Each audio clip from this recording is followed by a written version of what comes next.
I'm Fred McMurray, which means this must be... Pillars, pillars, pillars of franchising. Pillars, pillars, pillars of franchising.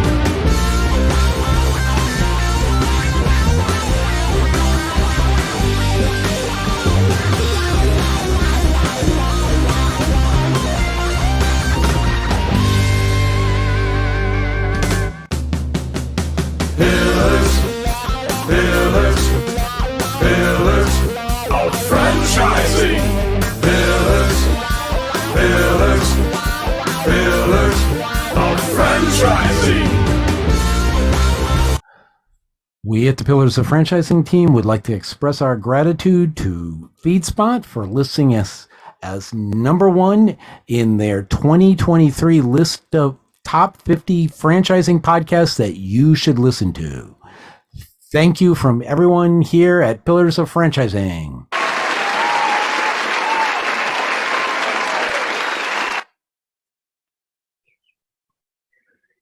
And good afternoon, and welcome to another episode of Pillars of Franchising. We've got a great show for you today. It's absolutely packed with just about every single person on the team. I'm going to present to you today with some very exciting information. Right now, Sarah, what do you want to talk about for Word on the Street? So I hear that the Jenny Craig whole franchise is going down, which is kind of weird. I can always think of Jenny Craig as how moms want to lose their weight, which is kind of strange. I have a couple of questions. If I'm going to buy a franchise, I kind of want to see, like, how do I know that this franchise is not on its way out? You're looking at numbers, but can I do something different than what all these other, like the big companies in charge of? Do I have to stick with the way they market if I think their marketing's wrong? Yeah, I think there's a lot of, if you're in the process of looking to get into franchising, I think there's a lot of red flags to look for. Obviously, we talk on the program a lot about reviewing the FDDs. Item 19, I think, tells you quite a story if you continue to see downward trends without any kind of explanation in terms of what's causing some of those numbers to be failing. Also, one of the critical components before you buy a franchise we talk about is validating with the other franchisees. And that piece tends to be very critical because people will share with you, most of them very candidly, what they think is going well, what they think isn't going well. Certainly you ask them about marketing, kind of the trajectory of the company. Always ask about, whether it's, as you said, marketing, IT, all of those things become very important. So those are some hard things I would say to look at just right out of the gate to make sure that the company is indeed strong and moving in the right direction. Okay, so all franchises are kind of different.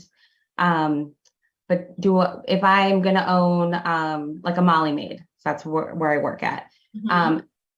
They're like, you can market different ways. You can market, they give you a whole bunch of different options. And some I think are better than others. And coming from my perspective, I thought, why are we not texting clients? So for years, I'm like, why are we not doing this? So finally we're doing it. Right. Is there like rules? It just depends on what franchise you go to, if you can do your own thing or you have to follow their way of doing things, even if you think it's out of date? Yeah, that's actually a really great question. So a lot of franchisors are pretty tight in terms of what you must do, but a lot of them will give you some leeway in your local marketing efforts, right? So let's say, for example, I tend to sponsor a lot of the local schools because my goal in my community is to be part of the fabric of the community. So when people think of cleaning, they automatically think of my business. That is not something that my franchisor says I need to do, but it's one of the things that you can do, right? And I think when it comes to local marketing, that is certainly something that you tend to have more feedback or more ability to kind of choose what you do. The other thing, we talked a lot about emerging brands in the last couple of weeks. I think when you talked about getting involved in an emerging brand, particularly if you as a new franchisee has some marketing background, if you understand the demographics of the territory that you're in, a lot of times you have a lot of say with that franchisor in ideas. They allow you to run a test, see what, how those results come out. And I think the really important thing is to have a strong relationship with the franchisor and ensure that they have a really strong marketing team. Okay. Yeah, that makes sense. I think that if you are actually active in your area and wanting to do things like, that maybe Blockbuster should have went to virtual quicker, and, didn't let Netflix take over. So it's kind of the same thing with Jenny Craig is what I think, that they just kind of missed that opportunity. Yeah. To kind of go in a different way. So that makes sense. We saw a lot of this as examples when COVID-19 hit, right? It was a franchisor and franchisee's ability to pivot.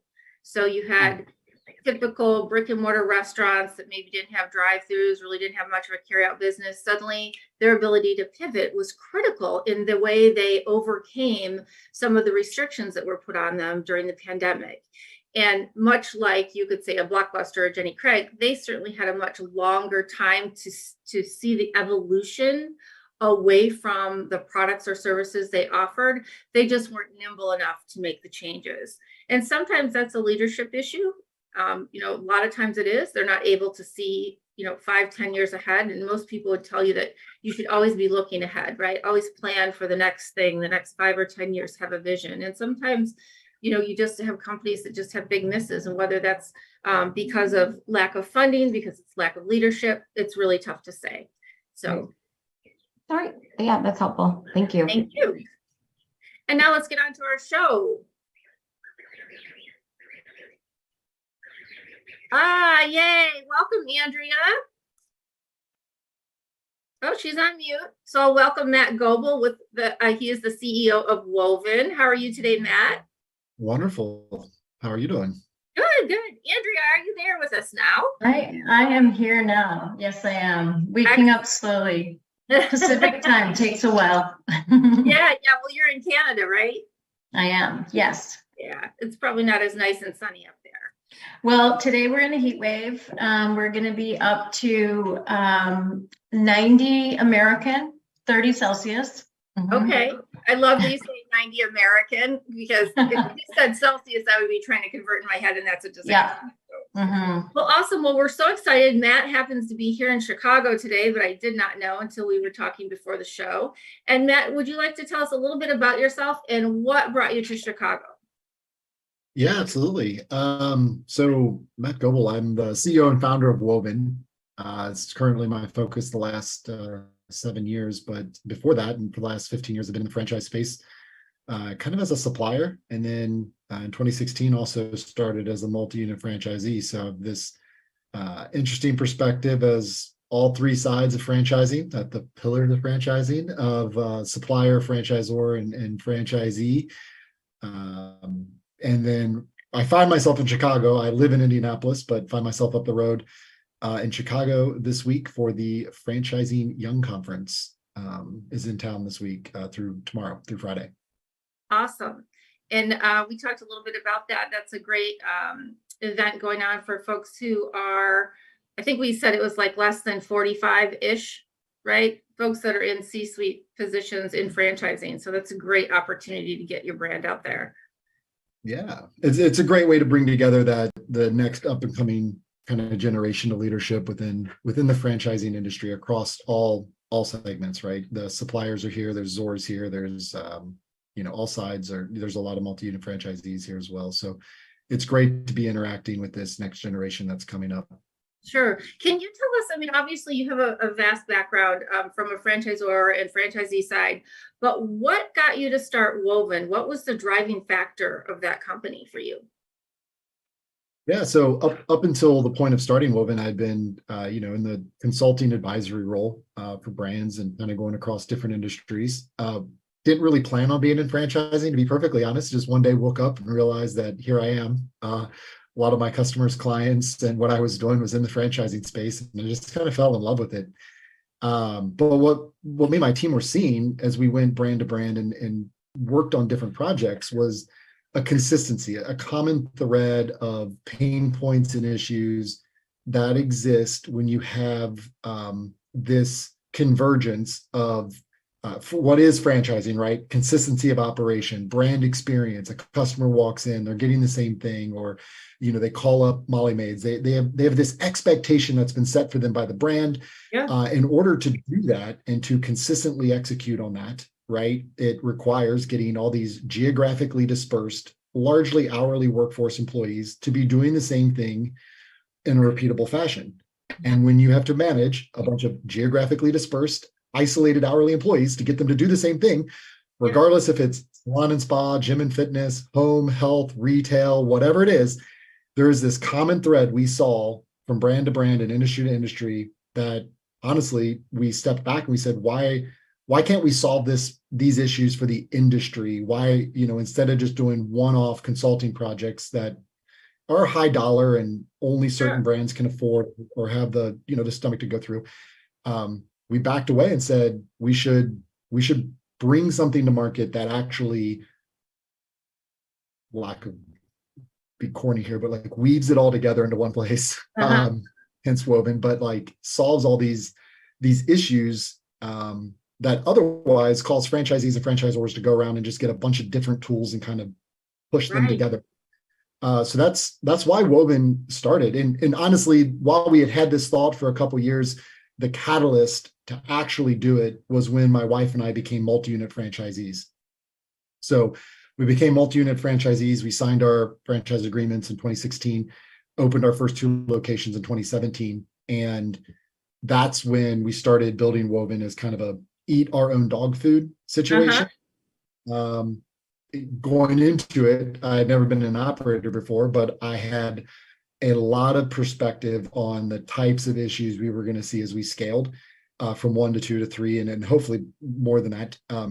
And so that's where we just started building. At the time, it wasn't even called Woven, but we started building Woven at that time, and it just kind of took off from there. Like it organically grew through the Massage Heights system, which we're franchisees of. And then from there, it started jumping because there's multi-brand owners, and then it just kept organically growing through referral and kind of like a viral type thing. Awesome. Matt, so when I actually met Matt, well, I had met him at IFA years ago, but we both spent some time working together at Massage Heights on contract in different capacities. And, one of the things that really intrigued me about Woven was the fact that the franchisees of Massage Heights system were like absolutely in love with Woven. Like to them, it just really strengthened their operations. They were able to really do what they do well. And when I spoke to them, it was consistently the tool that they all said really helped their business, which I thought was something I'd not really seen before, because I was a franchisor and I know how challenging it can be to have a system want to take on something. And really the fact that, you kind of just mentioned it, Matt, but I think you don't maybe always understand just how big of a deal it is for something to be franchisee adopted rather than pushed down from the franchisor. Like that's really quite different.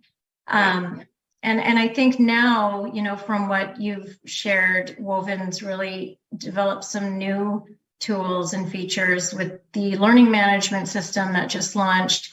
And now I think probably focusing a little bit more on the franchisor side. So like what benefits do you think, and how can something like what Woven provides work to protect a franchisor when they've got so many different things in one platform to think about? Yeah, I think there's a number of different ways to go about thinking through protection as a franchisor, right? You got multifaceted. Specifically for the areas where Woven focuses in on is kind of fewfold, but one is in the obligations within the franchise agreement to offer training materials, SOPs, and to make sure that those items are getting out to not only your franchisees, but ultimately down to the people that implement them. So if I can zoom out really quick on that question, because I think this is kind of at the core of why I was passionate enough to shut my consulting business down and start a software company and start over from scratch from a revenue standpoint was around this pretty consistent divide I saw within the franchise space, where Zors and Zs operate two different business models, right? Zor is operating a very different business than what their Zs, but they're in business together, right? And so to get that consistency, to deliver that brand experience, et cetera, the Zor needs to work through their franchisees. This is all very basic stuff. But what the market brings from a technology standpoint in today's world are tools that are either Zor specific or franchisee specific. Yeah. And so Zors have a set of tools that have been around for a while that largely solve their macro problems, but offer very little day-to-day value for franchisees in the weeds and operations. And on the same time, franchisees have an endless array of tools at their disposal to deal with the day-to-day, putting out fires. And so franchisees are left to their own devices. They go and they collect tools. They collect Google Sheets and forms and God knows what else, and SaaS products and scheduling tools, and communication tools, and group text messages, and it just builds on itself. And there is no platform in the franchising space that ultimately is helping bridge the gap and communicate clearly, not just from Zor to Z, but all the way down to the actual implementer. Like, your franchisee isn't the one delivering your brand experience, right? That it's the frontline employee. And when you are just checking the box to say, yeah, I got that information to my franchisee, like, legally great, like bare minimum bar was accomplished there. But ultimately, how do you know that franchisee's getting that information out to their team members, right? Are they disseminating it? And what kind of engagement are you getting with that? And those are the areas I saw consistently kind of lacked within the space. And so when Andrew, to come back to your question, right? I think from a protection standpoint is, that's not just like a legal protection so much as is protecting your brand, right? Yeah. Ensuring that brand you've worked hard to build, that you built this brand equity in, like that your customer, your end customer, is getting the best chance at experiencing consistency that it can. That when they walk into your XYZ, right, that they experience what they've experienced every other time they've walked into any other location. I have to tell you, as a franchisee myself, and this being my 16th year, every time we go to, we'll call it convention or, our annual meetings, literally there's somebody up there sharing, here's my best practice. Here's my best practice. And so I must have like 32 different best practices for all of those things that it takes me to manage my business that maybe the franchisor hasn't quite developed yet, because it's not a pain point for them. Right. It's a pain point for me. That, you said something really interesting when I was talking to Matt when I first saw Woven. I think I said something like that. It's almost like Woven has this sort of like a platform, but all the widgets for what you need to think about as a franchisor. When you put all the things that they've got in there and you populate it all, you've got what a franchisee needs now. But often a franchisor, especially one that's, new, maybe they have a dozen of their own locations, they start franchising, they're not thinking about it from a franchisee perspective. So that was what struck me when I saw it. It was like this light bulb for the franchisor to have this toolkit that is pre-populated in terms of what needs to be there, and they make it their own. I was really quite blown away when I first saw it. So it's funny you say that, Andrea, because honestly, when we were talking about starting Woven with my team, we had spent so much time on the Zor side, we originally started approaching this from the Zor side, and we quickly realized we were going to build another fill in the gap with a whole bunch of tools that are just Zor specific that are on the market today that have been there forever. And we backed away from that because we said, well, all we're going to do is recreate the same problem, where we build another tool that franchisors solves their pain point, but we lack the engagement with the franchisee. And this is why we actually backed away from our original plans and said, it's going to take longer, but we first have to go solve problems for franchisees that make them want to engage with the tool. We have to solve their pain points. We have to add value for them. And what that means is we have to go get into some really nitty gritty weeds operational stuff, right? Like down into little nuances and just helping their managers save time, helping their managers reduce burnout, right? Onboarding more efficiently, reducing logins, like all these things franchisees thinks about. We had to go build those first in a way that we get the eyeballs, we get the engagement, not because the ZOR tells them that they have to use it, but because we are solving problems. We're adding value. We have a bunch of case studies on this now. We've done time studies with our larger customers and stuff. We've gotten some really great results from that. With one multi-unit, multi-brand, they have about 200 locations across 3 different brands. They're saving over $1 million a year in labor across their 197 locations, right? And they're in Planet Fitness, Buff City Soaps, Suntan Cities. So when you're able to add that kind of value back into the operation side, you now have consistent use, and you have now a set of data that Azure, there's no other way you can get that. If you let your franchisees just Wild West it together, and you have no way to collect that data. Right.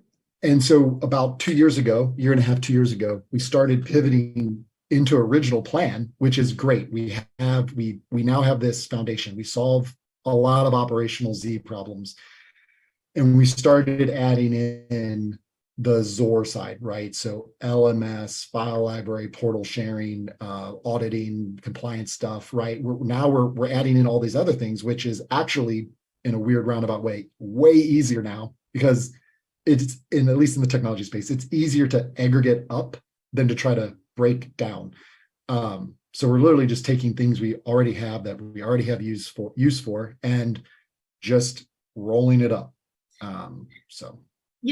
What's interesting is I think about our listeners who are like, well, wait a minute. I'm looking at buying a franchise because all the systems and the support and everything's supposed to be there.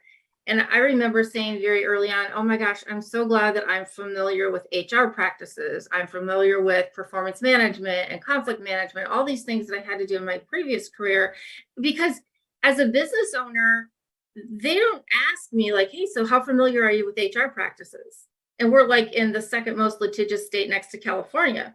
So I was like, holy crap. Okay, well, where are you supposed to learn that? And so what's interesting is your platform really does fill in a big hole.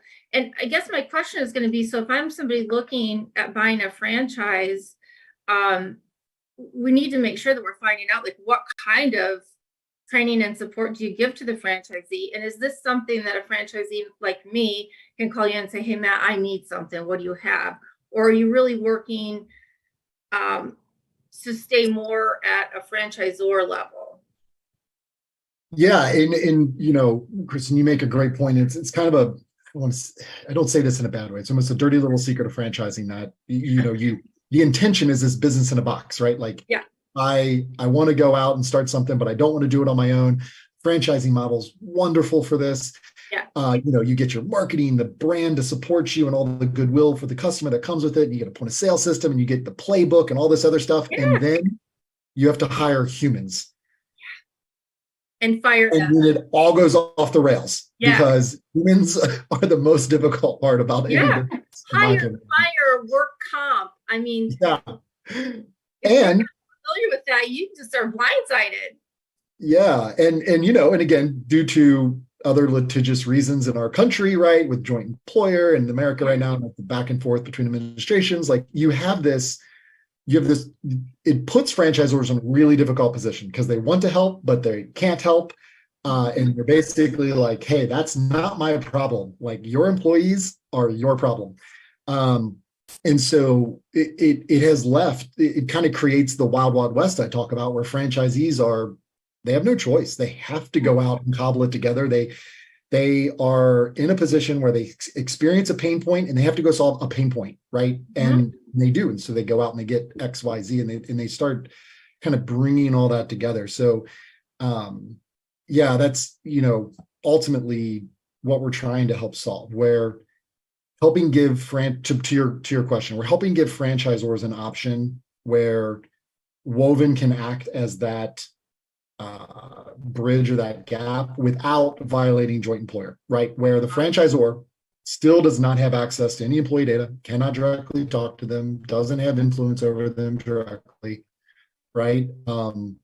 but still provides to the franchisee the material, the training, the things that they have to and or want to, and it makes it super easy for the franchisee to pass that along to their employees without having to repackage it, take it out, put it somewhere else, etc.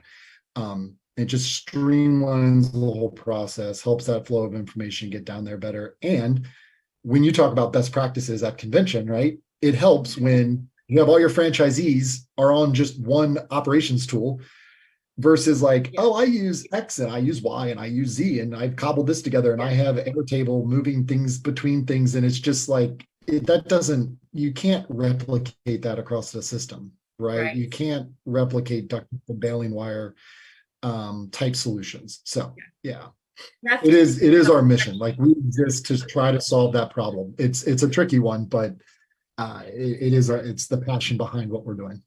That's awesome. So in terms of like, if someone were wanting to implement a system like Woven, whether they might be a multi-unit franchisee or maybe they're a franchisor, like from your experience, I mean, you come from it from so many different angles. Is there a size of a franchise or a number of locations where you think that this makes the most sense? And not just in terms of the investment, because it doesn't, like from your website, Woven is not particularly expensive for all of the pieces that are involved. To me, as a former franchisor, like that just doesn't seem like a lot. But then also in terms of the time to implement, can you walk us through sort of what you recommend there? Yeah. So I think, I'll separate out single unit into their own category, simply because there is absolutely no replacement from having an owner directly involved in their business. No technology tool is ever going to outweigh what that person's presence can do. Right. And at the same time, if your aspirations are only ever to be a single unit, right? Like you don't probably need to invest heavily into systems and stuff. And again, everybody makes their own choice, but really, if you are owning your job, which I don't think there's anything wrong with personally, if it's a lifestyle thing, that's great. Like, I don't think while Woven can help you with some things, it's not the value return that you'd probably be looking for. We typically see a sweet spot approach around 20 locations, either brand or single multi-unit owner.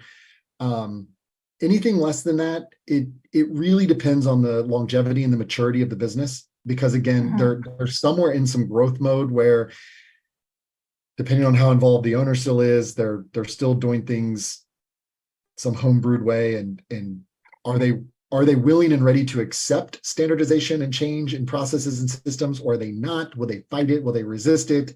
Typically, when you hit 20 locations and above, you have multiple districts, you have regionals, you have entered a realm of business sophistication that you need a system like Woven to reduce the friction and drag created by all these fragmented systems. And you're willing to invest, you're going to get an ROI from it. That's kind of where we see that. And we can work either or at that size pretty well. And the ROI is really high. Less than that, there is an ROI, but you have to be on a path. Like you have to be building your infrastructure and your environment because you're going further. Yeah. And I'm thinking about, there's lots of franchisors that might be at 10 and then they've got a dozen that aren't open yet. I mean, to me, that makes sense because they've got to build that with the team they have, which is small. They need that support that Woven can give, either through customer support, but also just the platform. That helps. Yeah. Certainly an emerging brand should be looking at this, because it's far easier to integrate this in the beginning of opening the business than going backwards and trying to retrain all your employees on how things are going to be. So very interesting. And I wanted to comment just briefly and thank you. You did a great job on your article on spiceworks.com. 4 ways technology helps franchise operators reduce staff turnover. If anybody's interested, that's a great article. Matt wrote 4 very clear points on how Woven helps franchise owners tackle some of those issues. So Matt, if people want to get in touch with you, how can we do that? Well, either through the website, startwoven.com. You can reach out through there, or just matt.goebel@startwoven.com as well. You can just reach out to me. Be happy to help however we can. Awesome. I'm so excited to see all the things you're going to do. And personally, as franchisee. I'm like, yes, finally, somebody's doing this. So hopefully we'll see you in our system soon, but we'd like to thank you for being on the show today, and we'll have you again on as a follow-up to see just how many brands you've really been able to help and make change in people's lives. Wonderful. Appreciate it, Kristin. Thank you, Matt. Thank you so Andrew. Hey, franchise owners, how's your local marketing? Do you feel like you could use some help keeping up with your social media posts and comments and reviews? Do you wonder if you could be doing more to attract local customers? Are you able to identify new move-ins to your local area? At Westvine, we help franchisees like you reach more local customers through digital marketing. With daily monitoring, creative content, and ad placement, and customer data intelligence, we'll get your business in front of the people who want your products or services. We also work with franchisors who need an agency to handle the digital marketing for all of their locations. If you're ready to reach more local customers, give us a call at 805-265-5440 or visit us at westvine.com. That's 805-265-5440 or westvine.com. Jerry, welcome to the show today. Kristin, it's amazing to be here. I'm still getting used to getting a notice on my iPad that I'm supposed to unmute so that I don't get caught like Andrea did. That's really nice. Thank you. Yeah, What a great section with Matt and Andrea. Wasn't that amazing at what Matt's doing with his platform? I mean, I wish I had more units to do it because, Fred and I actually had conversations about this when we first started Pillars of Franchising, some of the holes in operations that franchisees suffer from and some of the things we could do to help out, like through the mentoring and things like that. But geez, I mean, your business is big enough. You could be hiring him to help set some things in place for you. Well, now Matt's going to be bugging me now, right? Because you just threw me under the bus. Thanks a lot. I mean, I'm just saying, Jerry, I know. Well, but he touched on something that we talk about all the time, especially with the IFA relationship. Franchisees buy franchises, prospective franchisees buy franchises, expecting to buy a business in a box, because frankly, that's the way they're sold a lot of times by development people and brokers and so on. And it's just, part of the animal.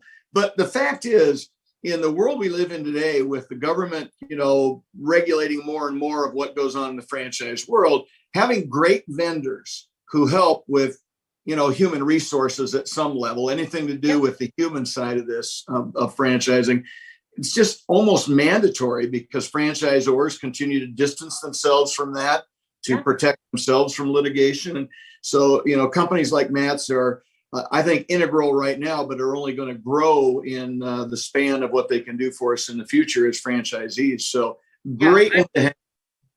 Yeah, absolutely. Absolutely. I honestly have so many sidebar conversations I'd like to have with them. So I'm excited to have that connection now. Well, so I'm burning up my time talking about Matt. I should probably talk about my subject today, shouldn't I? Well, yeah, since you texted me, I've had this song going, money, money, money, going through my head. And so tell everyone why I keep singing money, money, money. Because so many franchisees I've worked with in the last 2 or 3 weeks are in the same situation. They don't have enough profit, and they're lost, unfortunately. But so I'm going to go back to the basics, guys. I need everybody to understand that if you're an entrepreneur, if you own a business, whether it's franchised or not, you really have, two components that, if you manage them correctly, will lead to the third component, right? You've got revenue, you've got costs, including overhead costs, and then whatever's left is your profit. And as a franchisee or any entrepreneur, you have to be able to pull the levers that allow you to have the profit goals that you're looking for. And so many franchisees assume that if you just open the door, it'll happen. You'll make a lot of money. It's like in a field of dreams, build it and they will come. Unfortunately, there aren't ghosts that help you when you're a franchisee. So sometimes you have to do the work yourself. So I want to touch on that just a little bit today, because I need people to understand it. Franchising needs strong franchisees, and we can't get there if they don't understand those components and really pull the right levers. So, you can look at your cost side, but unfortunately, many times you can't do much about the cost side. It's already pretty well controlled. Franchisors are pretty good at giving you some guidance on those kinds of things. So I get it. So typically I'm going to talk to my, mentees more about, the revenue side and trying to increase that. And number one way to do that is through better marketing. I mean, you're trying to get more people to come in the door. Yep. I don't care if you're a bricks and mortar or like your business, Kristin, where people call you and you go to their homes or whatever the case might be. We need more people swinging doors, more people calling us up, whatever the situation might be. And in the world we live in today, marketing is much easier than it used to be. We used to have TV, radio, and newspaper, and now we've got a lot more beyond that. So I'm an old guy, so I talk about guerrilla marketing and some of the traditional things because there's still, I think guerrilla marketing is the number one way to build retail type businesses. I'm going to beat that drum forever because you can turn that on and off in a heartbeat. But the new guerrilla marketing is social media and online and those kinds of things. And unfortunately, a lot of franchisees run from that because they don't understand it. So I would suggest franchisees wanting more profit, really focus on that, dig into it. If you're not good at social media marketing, there's lots of agencies that'll help you out with that because that is the number one lever to pull right now in the world we live in. If you've got the staff, you can increase staff. If you've got lots of customers but not enough staff, you can work on that. Yep. You can get more customers. You can cut costs. But I would say right now the biggest thing to do is trying to get more people in the door and spread the word. I always talk about selling more things to less people. Yeah. So if you do have the option to add more things to your repertoire, you should do that. I mean, That's McDonald's. not retailing.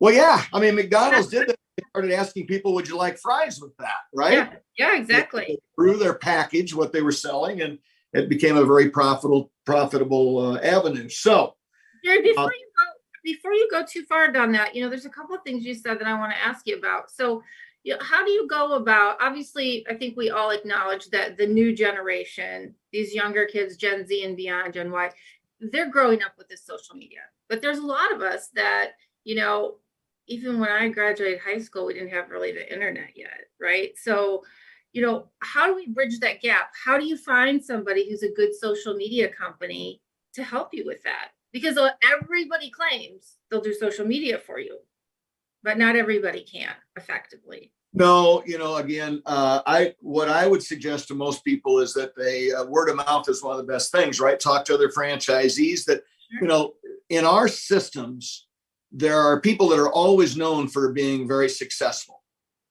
And so I always reach out to them and I say, what's driving this? What are you using? Who are you using? I just did a couple interviews today with people who want to sell me social media work, whatever it might have to be. So I want to, just like validation when you become a franchisee, I want to validate what they're doing for their customers that they currently have. So that's the first thing I would say is reach out through your networks to see if you can learn something about that. And I want to see some examples of what they're doing. I literally want to see, the differences in, sales, revenues, whatever metrics that they can pull together to show how they've taken one of their customers from point A to point B or something like that.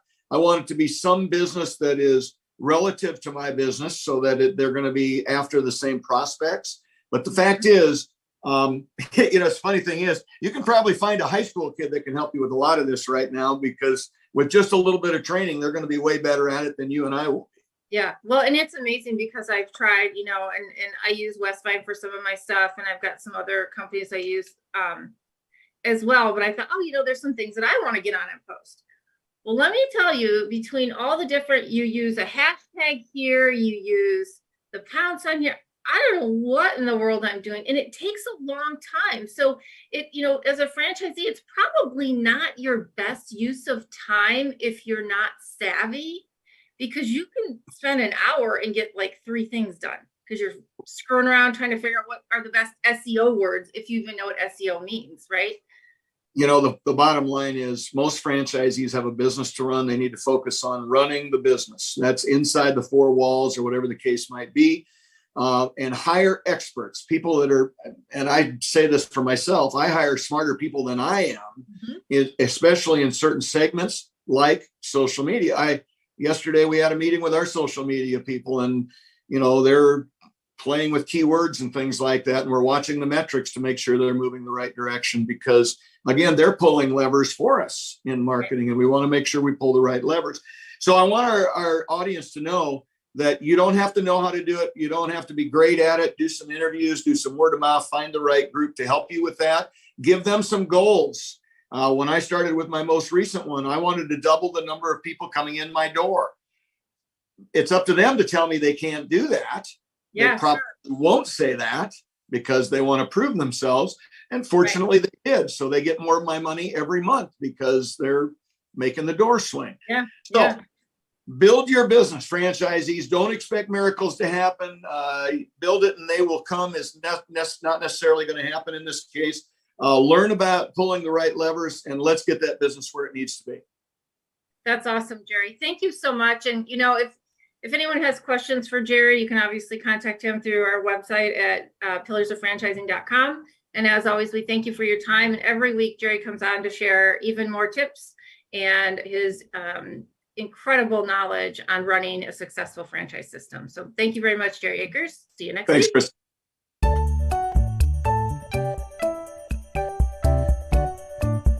What are the top 3 reasons that you should tune in to Pillars of Franchising?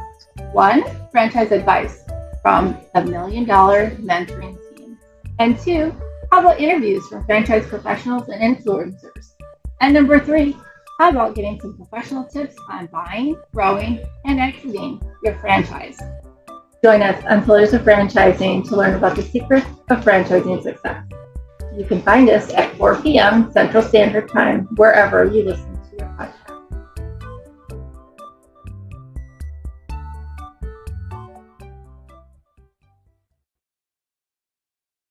Oh, thank God that commercial's over. But I don't think the show's over. There we are. I'm like, why am I there by myself? It's me in the background just chuckling. Yeah, I was like squinting my eyes going, is it done? We can't be done yet. No. Welcome, Karen. Thank you. I've enjoyed the time together. I mean, I love it. Jerry's talking about, the cost side and we know, and driving revenue and marketing. And, a big part of the whole cost side, it's the people, right? Yeah, that's a big, huge part. And I love Matt. I'm going to go look up Matt and look at more of what he's doing because, and I loved what he talked about as far as the employees are the brand. They are the brand. They're the ones that deliver that frontline experience. And I think a lot of us we know that, but day to day, many times it's not front and center with us. Sure. Well, and, I think that, you and I talked briefly before this about, it always used to be you're only as good as your customer's last experience, right? And so those are things that I think a lot of people don't think about. If I go to one of Jerry's places and I get a bad haircut, I don't know if I'm going to go back, right? Unless I've gone there a million times before and consistently they're good. And I just had a one-off from maybe somebody new. Exactly. And as you and I were talking about, when we talk about emerging brands, many times, especially with emerging brands where you're trying to establish that brand. So that frontline experience is even more important because that first experience, if it's not as good, they say, okay, well, then that's how it is. Whereas if it's a more known brand, you might go back or you might tend to go back a little bit more. So Karen, what do you think is one of the key things for franchisees to do when they are getting their teams ready to start a business? Well, first of all, love the system because Matt's right. I mean, that human piece and having that system in place is really critical. So that's a key piece. And then I'm going to do an and. Even with the best systems in place, we have to make sure several things. First of all, and this is singing this song many times, we need to make sure we get the right people in place. And I think too many times what happens is franchisees look at the technical. Oh, have they done something? Or they'll even, they'll think, okay, have they done this before? Right. And they don't really look at that people side and really look at that person. How do they show up? What's the conversation like? And I think they're quick many times just to kind of hire, because again, if you take a look at where we are and where we've been, it really is tough to hire people. So they'll kind of hire, some people will say a warm body, which just makes me crazy. I think it's looking at that people side of it. And many times we can we can get that from our behavioral interviewing, situation interviewing. I feel pretty strongly about assessments. And it's assessments for to be part of the whole interviewing process, or just basically the whole process as far as onboarding and hiring people. And you can really take a look at, do they have emotional intelligence? Are they people oriented? How do they handle conflict? Right. All those things are really important that might not necessarily all show up on that interview, but it's important to know, and it's kind of your whole picture of hiring someone. And I think at all levels. Yeah, I couldn't agree more. I mean, the folks that I hire aren't college graduates. Some of them may not have even, completed high school, and they're really good at their job. But if they can't get along well with others, right, if they can't interact with the client, I mean, I would rather take somebody who has those good interpersonal skills and are compassionate, and train them how to clean. You can be the best cleaner ever, but if you have terrible people skills and you can't build a team and you're not nice to your coworkers or your customers, I don't see the value. Absolutely. Right? Absolutely. So I think it's being very clear up front. And again, that's why I love systems, being very clear up front on what's expected, technically part of your job, what's expected people wise, and not just having it in writing, but reinforcing it, having, modeling that and making sure that you connect the dots for people. Yes. That's a critical piece. And then the last piece is holding people accountable to it. I mean, so many times people don't want to hold people accountable. Well, that's how it goes. I can't find people, so I'm going to let it slide. Yeah, and I was sharing with Kristin earlier today. I had this situation where I was driving, and all of a sudden I look in my rearview mirror, and there's this car that actually has the company. I'm trying to make sure I don't say the name of the company. The company sign all over it. Yeah, and the driver's driving very erratic. And kind of going in and out of cars, speeding around and going, doing basically illegal turns, all this stuff. And I'm thinking, oh my God, that's terrible. I'm not going to go eat at that place. This is awful. So I was thinking that. And I'm thinking, this is pretty terrible. So I'm driving. The more I'm driving, a couple of minutes later, I'm like, I'm going to give them a call. As a business owner, I owe it to them. I know, kind of weird, isn't it? So I pick up the phone. I ask for the general manager. It takes a little bit of time. Yep. And I get on the phone with the person and the general manager. And she thanked me. I mean, I said, business owner to business owner, I typically don't do this. I explained the situation. I said, first of all, this could be an insurance problem for you, right? For sure. Let's go there. Second of all, it's really not good for your brand. So the manager then starts to tell me, well, we heard about this person from another place they had been. I'm like, okay, red flag. So again, I just think we try to make so many excuses and don't hold people accountable and kind of desperation, right? Exactly. So those are a few things of really just making sure, again, you try to get the right people, you take a look at the people skills, and you hold people, they know what's expected, and you hold them accountable. Right. Absolutely. Well, I thank you very much for that, Karen. And it's so funny that we talked about doing this and then you had an experience like that. And I shared with you that, I had a really great employee that we had to sever ties with, and, hands down, got all my 5-star reviews. But interpersonal skills, it was bringing the team down. So we had to make some really tough choices. Right. But you can't have toxicity in your workplace. It just doesn't work. Well, it ekes out. It starts eking, doesn't it? So that one toxic person, you're like, okay, well, I'll let it go.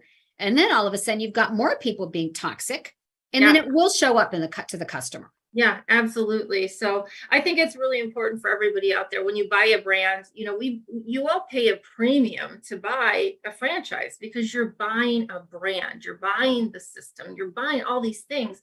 It's such a large investment. Why would you not want to protect it? Exactly. And so I really, again, going back to Matt's program and things, I mean, getting the message trickled down to the frontline employees could not be more critical, especially today. Right. So, right. And especially in high growth, when you're trying to grow, when you're trying to grow, sometimes that's where things can get a little bit loose. Yeah. Because people love to talk about things that don't go right. Yeah. not so much about all the things that were as we expected. Perfect, Exactly. So, Yeah. well, Karen, thank you so much. We really appreciate all that you have to offer us on the show today and always. And I'm sure we'll see you again next week. So if anybody's looking for Karen Kimsey-Sword, you can contact her through our website at pillarsoffranchising.com. Thank you, Karen. Thank you. Have a great day. You too. And thank you all for joining us on the show today. Thank you to Matt Goebel from Woven. We appreciate our $1 Million mentors, Jerry Akers, Ray Pillar, Karen Kimsey-Sword, for their continued commitment and thoughts. And thank you to Laura Liss, our franchise lawyer. She was not with us today, but she's here every week. So last but not least, a special shout out and thanks to Fred McMurray, who is our chief PITA and producer for the show. And I am Kristin Selmeczy, your fourth franchising mentor, and together we are your resource for franchising success. This has been another episode of Pillars of Franchising. Please join us again next week at 4 p.m. Central Standard Time, wherever you get your podcast. And remember, the dream starts here. Have a great day. Certainly.